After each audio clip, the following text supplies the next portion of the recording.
Hey guys, I'm going to show you guys a super 1-4 low offense against a man-to-man that I have been running around the past 5 years, 6 years or so, and I wish I would have had it even when I coached at the lower levels, at the 7th and 8th grade or even freshman JV levels.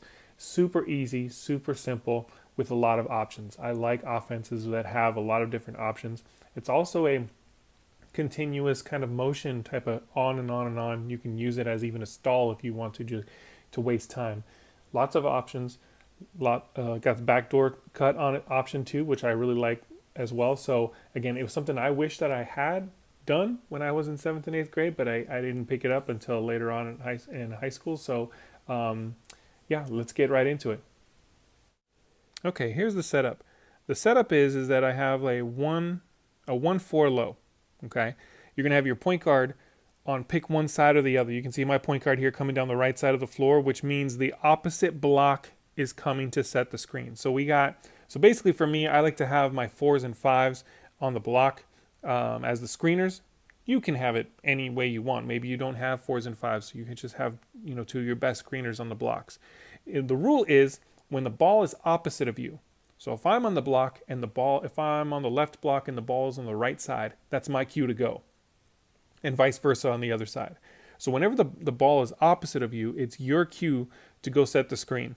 So as you can see right here, my opposite block is coming to set a screen for the ball. And my point guard just basically uses the first option just to go to the basket. Gets an and one right here. Okay, so that is the first option. Okay, screen on ball to the hoop. Okay, second option here. Again, you have opposite ball or opposite block coming to set a screen on the ball. She's coming down the lane and she's going to feed the opposite block. Okay, because defense is coming to help out right here. Okay, so that's another option off of it. Okay, third option. Okay, screen coming. Okay, my girl's going in, and she could stop right here and take a shot. If they don't switch, obviously that should be a given. She can take a jump shot right here. It just depends. But you see, I have one of my girls right here on the block. Okay, so I have one setting the screen and the other on the other block. Her defender is going to come into the lane to help, and when that happens, well, there's a bounce pass to her and a layup on that side. Okay, so that's one option too as well, to hit the opposite block. So now here we go. We're going to, let me see, up right here. So we have an opposite block coming to set a screen, coming down the lane. Now pay attention right here. This is another one that fools the defense too. So I have my player right here in the corner and her defender. Okay, her defender has both hands out, but she's not paying attention. She's only looking at the ball. So as part of the offense, if I'm in this girl's shoes, I need to pay attention on whether or not my defender's paying attention to me. And if my defender's not paying attention to me, then I'm going to go backdoor. Okay, so obviously she's looking at the ball right now. Here comes the ball down the lane. She's not paying attention to me. I go backdoor. Okay, same thing again over here. Okay, here comes the screen from the opposite block. Screen, backdoor cut, and she makes an extra pass. Beautifully done right there. Okay, so screen comes from the opposite block. Okay, now you have to understand that, again, this is why it's a little bit on the easy side, is they from the opposite block, she screens and she goes right back to her block. Okay, she doesn't go anywhere else. She screens and then she goes back to her block. So she screens there. That's a nice screen too. Then we have a backdoor cut. Defense comes to help, makes an extra pass. Beautiful. Okay, so those are options there. Okay, now I have one of my players in the far corner over there by the water jug. Okay, and her defender. Here's what's supposed to happen. As the ball is coming into the lane, as it is right now, my player in the far corner that she's going at is supposed to start creeping out of the three-point line like that. Okay, and technically, boom, right there is where she's supposed to catch it. Okay, so as she's coming, she has a choice. Do I cut backdoor or do I come up to catch the ball on a kick out? So right here, she's going to catch it on a kick out and fire up a three-pointer, and she gets that. Okay, because we're creating space. So as I'm attacking her defender there is deciding, do I help with the ball?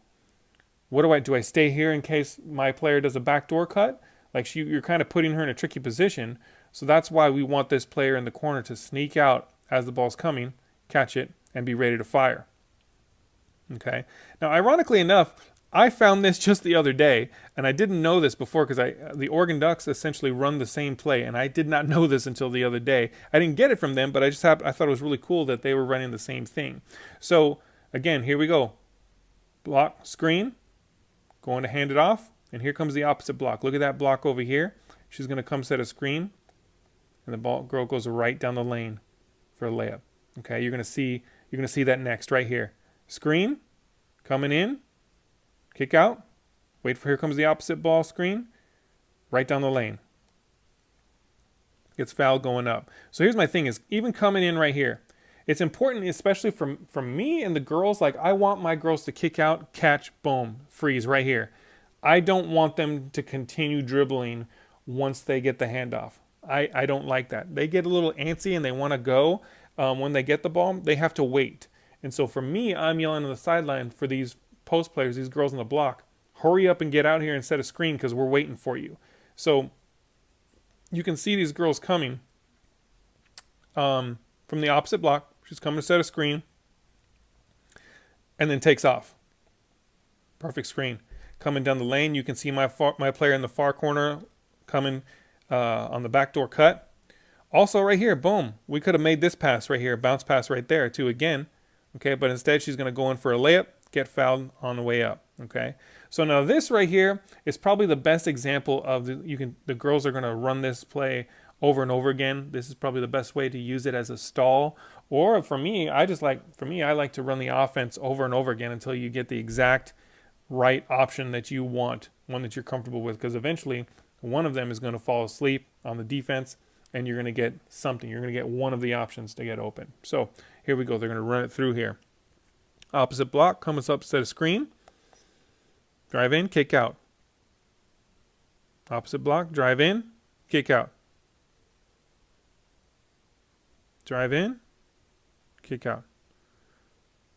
Drive in, kick out. Drive in, kick out. I think here she's going to go to the lane, to the hoop. Around, get fouled, and one. Okay, so my thing is here is that like you can do that over and over again. Now you'll notice check out my girls who are using the screens. She sets a screen right here and she goes right back to her block. You see that? And then my girl setting a screen right here. She's going to screen right there and go right back to her block. So it's very easy when especially if you're coaching a younger, lower level, or even girls who don't have much experience, to say, hey, look, here's your job. When the ball's on the opposite side, you go set a screen and you go right back to your block. And and the reason I do this is because to keep the defense moving. We want to keep them moving, keep them guessing. But at the same point, there's lots of options that come along with it. Now, I would say the downside to this offense is probably a couple things. Number one is that the screener. If they don't set a good enough screen, it's important to make sure, for me, rule of thumb is you don't leave till the screen is set. I personally, there's some coaches who like to run their defender off or run their defender into a screen. Me, I'm not that way. I want my screener to go make contact, go initiate contact with the person they're setting the screen on. Okay, so you'll see my defender here, kick out. Here comes my screener right here. She's going to come and she goes into, see that? She goes into the screen just enough to make contact. That's all you need. That is a perfect screen right there. It knocks the defender off balance a little bit, frees up her teammate just for a second, just enough. These girls don't switch in time, and it's right down the lane. So that's probably one of the hardest things about this offense, is making sure that we set the screen. Because if we don't set the screen right, pretty much blows the whole offense. Or if we get called for a moving screen, obviously that's troublesome too. So making sure that the girls wait for the screen to be set before they take off. You'll notice that my girl isn't moving too much, because the person with the ball, if she moves, so does her defender. And if her defender's moving, now I'm having to screen a moving target. No, you don't want to be screening a moving target. That's not what I'm preaching here. We want to be able to screen a stationary target. So my player here, my screener, is coming up, setting a screen on a stationary target, which helps the offensive player get free, even just for a little bit, to go down the lane. So that's number one. That's probably the most difficult part of it. The other part of it is deciding your options. What options are you going to use? Like make the decision. Are you going to backdoor cut? What are you doing when you're coming off the screen? When you catch it, are you going to shoot? Now what? What do I do now? So the options are there. It's just a matter of deciding which option to use. Off the screen, which one do I go to? The default is always just to kick it out and start again. So as you can see, we can almost use this play as a stall, just because it keeps winding and winding until we get exactly what we want. So I hope that helps. I hope that is simple enough. Like I said, I wish I had this when I was coaching 7th and 8th grade, or when I was coaching the freshman and even JV levels with the girls who probably don't have a whole lot of experience, because it is very simple. You have some guards maybe on the outside that maybe know how to choose and choose the right option, make the right pass. So it is very simple. I hope it helps you guys out. If you guys have any questions, by all